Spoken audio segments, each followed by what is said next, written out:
The goat tour of 2025 Messi India வராரு. என்ன நடக்குது? இன்னைக்கு கொல்கத்தாவில் ரொம்ப பெரிய கலவரம் நடக்குது. காலையில் வந்து பார்த்திங்கன்னா காணொளி மூலம் அவரோட சிலையை திறந்து வைக்கிறாரு. மதியம் பார்த்தீங்கன்னா அவரை பார்க்க வந்த கூட்டத்தில் நிறைய பேர் வாட்டர் கேன் எல்லாத்தையும் தூக்கி அடிச்சிருக்காங்க. இது என்ன ரீசன் பார்த்தீங்க அப்படின்னா, அவர் வந்துட்டு 10லேருந்து 15 நிமிஷம் தான் இருந்திருக்கிறாரு. ரொம்ப கூட்டமாக இருந்தனால கிளம்பி போனதாக சொல்கிறாங்க. பட் என்ன உண்மையான ரீசன் அப்படின்னா, அங்கே சுற்றி இருந்த கார்ட்ஸ் அப்புறம் வந்து நிறையா ஆக்ட்ரஸ்னால அவங்களால சுத்தமாக பார்க்க முடியல. அதனால அவங்க டிக்கெட் எல்லாமே வேஸ்ட்டுன்னு சொல்லி நிறைய பேர் கலவரத்தில் இறங்கணுன்னு என்ன பண்ணியிருக்காங்க அப்படின்னா, அவங்க வந்து RAF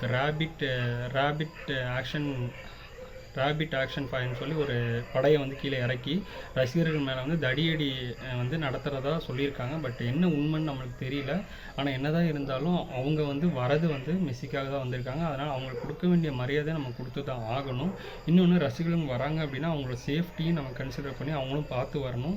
இன்னொன்று வந்து மம்தா பானர்ஜி வந்து அந்த சிஎம் என்ன சொல்லியிருக்காங்கன்னா, ஃபேன்ஸ்டையும் மெஸ்ஸிட்டையும் சாரி கேட்டிருக்காங்க. ப்ளஸ் வந்து அவங்களோட அந்த டிக்கெட்டை வந்து ரீஃபண்டாக பண்ணுறேன்னு சொல்லியிருக்காங்க. அதுவும் இல்லாமல் அங்கே ஒருங்கிணைப்பாளர் இருக்காங்க, அந்த நிகழ்ச்சி ஒருங்கிணைப்பாளர் எல்லாத்து மேலேயும் கேஸ் போட்டு எல்லாத்தையுமே விசாரணைக்கு உட்பட்ட சொல்லியிருக்காங்க. இன்னொன்று என்னென்னா, மெஸ்ஸி வராரு அப்படின்னா ஒரு 20, 30, 40 நிமிஷம் வந்து இருந்து ரசிகர்களை பார்க்குறது தப்பே கிடையாது. இன்னொன்று என்னென்னா, இப்போ எல்லாருமே வந்து நிறைய பேர் வந்து மேலே இருக்காங்க, நல்லா இருக்காங்க அப்படின்னா நிறையா கிரிக்கெட்டரோ ஃபுட்பால் பிளேயரோ இல்லை அரசோ எல்லாமே இருக்காங்க. அதுக்கு மக்களும் ஒரு காரணம், ஃபேன்ஸும் ஒரு காரணம். என்னதான் அவங்களோட ஹார்ட் ஒர்க் இருக்குது, நான் அதை வந்து அக்செப்ட் பண்ணிக்கிறேன். எப்போவுமே கஷ்டப்படாமல் யாரும் வரமாட்டாங்க. இருந்தாலும் கொஞ்சம் ஃபேன்ஸை கொஞ்சம் கன்சிடர் பண்ணுங்கள். நிறைய இடத்துல ஃபேன்ஸை வந்து உதாசனப்படுத்துறது நிறைய பேர் நம்ம பார்த்துருக்கோம். பட் அவங்களுக்கும் லைட்டாக சப்போர்ட் பண்ணணும். ஏன்னா நிறைய பேர் வரும்போது அவங்களாலையும் ஒன்றும் பண்ண முடியாது. அதனால் எங்கே போகிறதாலும் சேஃப்டியாக போங்க.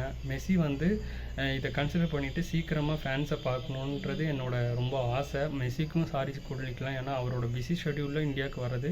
இன்னொன்று, மெஸ்ஸி வந்தது காரணம் வந்து அவரோட ஒப்பந்த ரீதியிலான விஷயத்துக்கு தான் வந்திருக்காரு. அவரோட பிராண்டை வந்து விரிவுபடுத்தணும். அதுக்கப்புறம் இங்கே இந்தியாவில் இருக்க நிறைய ஃபுட்பால் பிளேயர்ஸ் எல்லாம் வந்து ஊக்குவிச்சு நாளைக்கு வந்து ஃபுட்பால் பிளேயர்லாம் வரணும். ஏன்னா இந்தியனோட கிரிக்கெட் டீம் பார்த்தீங்க அப்படின்னா நல்ல ஒரு நிலமையில் இருக்குது. பட் ஃபுட்பால் டீம் பார்த்தீங்கன்னா கிட்டத்தட்ட 138 பிளேஸில் இருக்குது. ஆனால் பட் இந்தியாவில் ODIs டெஸ்ட் எல்லாமே பார்த்தீங்கன்னா கிரிக்கெட் டீம் வந்து நம்பர் 1, நம்பர் 2, நம்பர் 3 இருக்குது.